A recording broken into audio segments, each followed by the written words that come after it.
ఓం శ్రీమాత్రే నమః. అందరికీ నమస్కారం అండి. స్వాగతం సుస్వాగతం మన ఛానల్కి.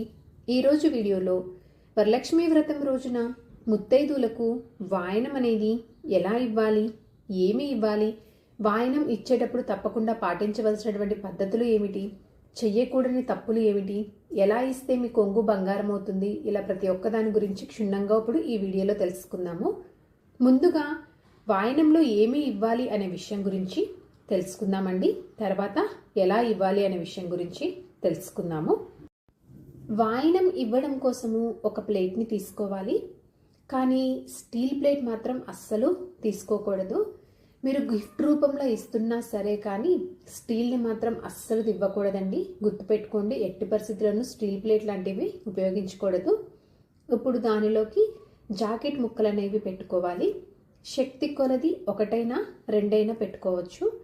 అందరికీ జాకెట్ పీసెస్ పెట్టలేని పరిస్థితిలో ఉంటే కనీసం ఒక్కరికైనా పెట్టుకోవాలండి. మిగతా వారందరికీ పండ్లతో వాయనం ఇచ్చుకుంటే సరిపోతుంది. జాకెట్ పీస్ మీద తమలపాకులు అనేవి పెట్టుకోవాలి. వాటి కాడలనేవి తీసేసి ఎప్పుడైనా ఆ కాడలనేవి మన వైపు ఉండేలాగా చూసుకోవాలండి. తమలపాకు కాడలు కానీ పండ్లు కాడలు కానీ ఏవైనా సరే అలాగే ఉండాలి. అలా మన వైపు ఉంటేనే ఆ రోజు చేసినటువంటి వ్రత ఫలితం కానీ ఇచ్చినటువంటి వాయనం ఫలితం కానీ మనకి లభిస్తుంది. తర్వాత పసుపు కుంకుమ ప్యాకెట్స్, ఒక వక్క, ఒక ఖర్జూరము పెట్టాలి. తర్వాత పువ్వులు పెట్టుకోవాలండి.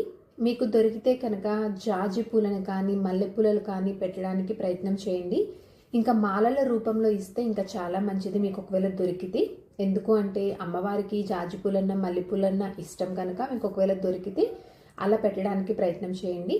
ఆ తర్వాత పండ్లు ఏవైనా కానీ, అరటి పండ్లు కానీ, యాపిల్స్ కానీ, దానిమ్మ కానీ, బత్తాయి కానీ మీకు ఏవి అందుబాటులో ఉంటే ఆ పండ్లు అనేవి పెట్టుకోవచ్చు.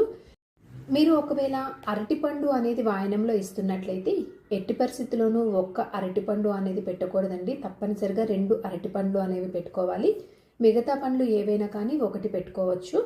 అరటి కాడలు కూడా మన వైపు ఉండేలాగానే పెట్టుకోవాలి. ఇప్పుడు అని కాదు, ఎప్పుడు వాయనం ఇచ్చినా సరే అరటిపండు కాడలు కానీ తమలపాకు కాడలు కానీ మన వైపు ఉండేలాగానే చూసుకొని అప్పుడే వాయనం అనేది ఇచ్చుకోవాలి. అలా చేస్తేనే మనకి పూర్తి ఫలితం అనేది లభిస్తుంది.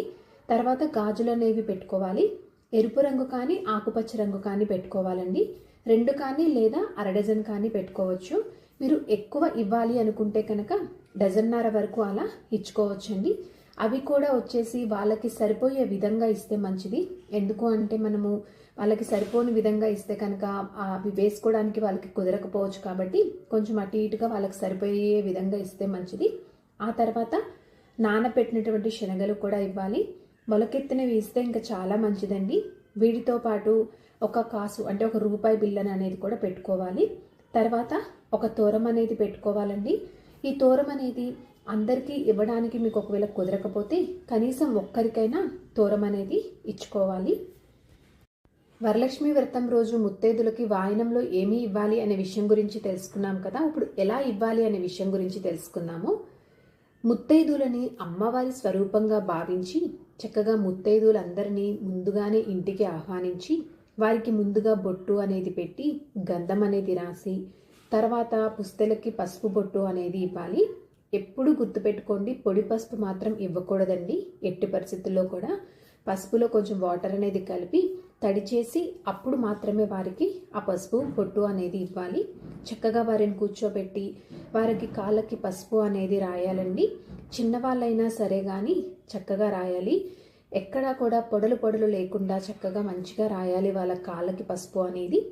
వరలక్ష్మి వ్రతం కథ చదవడం అయిపోయిన తర్వాత ఇలా ముత్తైదులకి వాయనం ఇస్తేనే వ్రతం ముగిసినట్లు అవుతుంది. వాయనం ఇచ్చేటప్పుడు వారిని కొంగు చాపమని చెప్పి మీరు వాయనంని ఇవ్వాలి.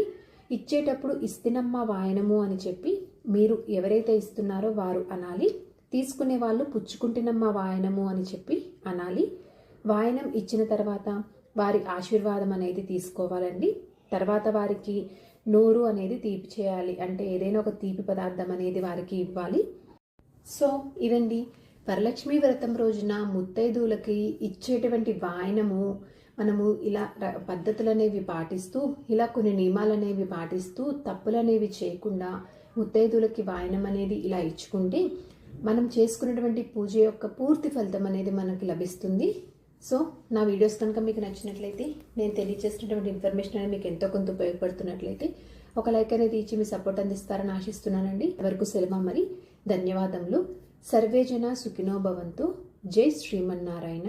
ఓం శ్రీమాత్రే నమః.